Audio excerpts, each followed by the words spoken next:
Hey guys, thanks for dropping in for another Diecast and Diecast review.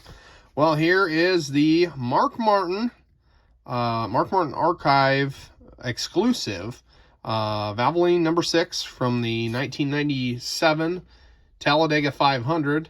Originally scheduled for May 10th, 1997. The card here says date of race was May 10th, 1997.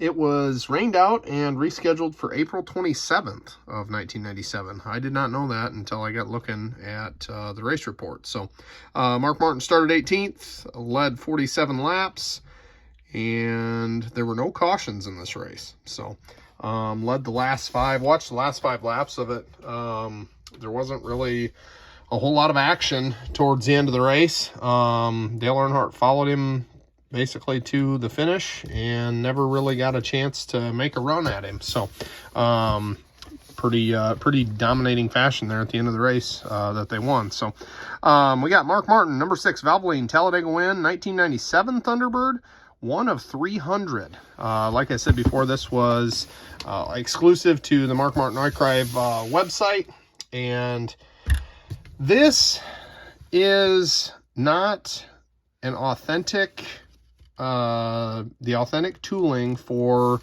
the 97 Thunderbird. As you can see with this angle of the nose, this is the same as like the Folgers car that we just did a review on. Any of the early 90s Thunderbirds, they did this car on the same tooling. You can see it has this front triangle grille opening like the 97 Thunderbird would have, but it is on the old tooling. And just to give a little bit of a comparison, if you look back, I've got a video. This is a mid-90s Elite number 60 Winn-Dixie Mark Martin Busch Series car.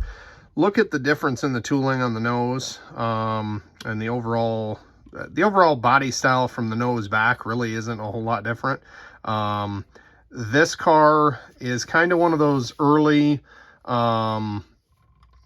action cars, kind of wide, not exactly the same dimensions as the actual cars, and that's why they went ahead and used this tooling. This is a lot more accurate tooling for a 1/24 scale as far as the roof height, the width of the car, everything like that. So I understand why they did it. It does look a little bit funny with that grill opening there. Just to compare one other car here, this is a Revell collection. It's on a base here, but you can see the difference in the nose, and this is a Rusty Wallace car. That the Revell actually, proportion-wise, was a lot closer to what it should have been. The action cars were a little bit too wide and too bulky, for the actual car to be a replica of the actual car. The Grand Prix were really, really wide and kind of funny looking at that time. But anyway, on to this diecast. Other than that, this thing's really cool. Got a lot of the tire grime and stuff on the nose. We got Valvoline Cummins Ford on the hood, that Thunderbird in red. Number 6 Roush Racing, and we got contingency sponsors on the left front of the nose, red Goodyear above the front wheel wells, that iconic blue and red swoosh down the side of the car, the angled forward number 6 contingency sponsors there at the front of the door. We got Mark Martin on the name rail, Valvoline and Ford on the B pillar, big Valvoline across the quarter panel, along with Bosch on the C pillar there. Bugles, Smack Tools, Comp Cams, a bunch of team contingency sponsors there. Or not contingency sponsors, just team sponsors. Manufacturer sponsors and whatnot. We got Cummins on the quarter panel.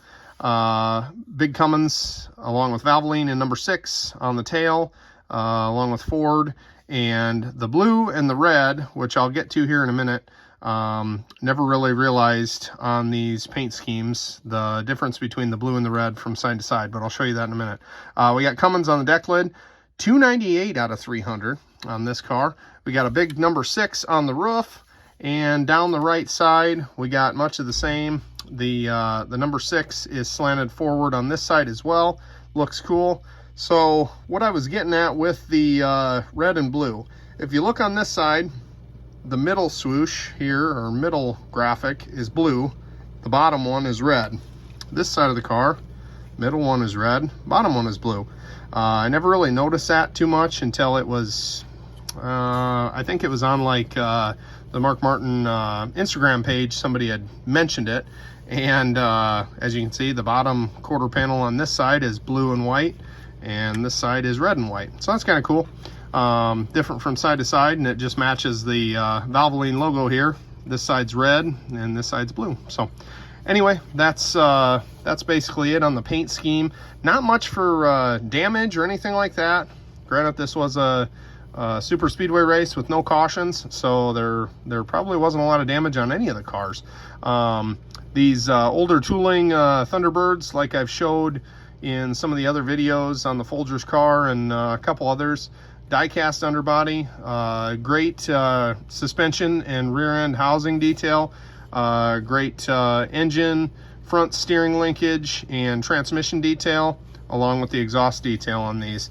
We got an opening trunk lid that shows a red fuel cell detail, and the hood opens and has pretty decent engine detail for this day and age. We got the painted radiator support and radiator belts. Not really any hoses or plug wires or anything like that, but we got the drive belts and the cooling belts, and an oil cooler or whatever over on this side.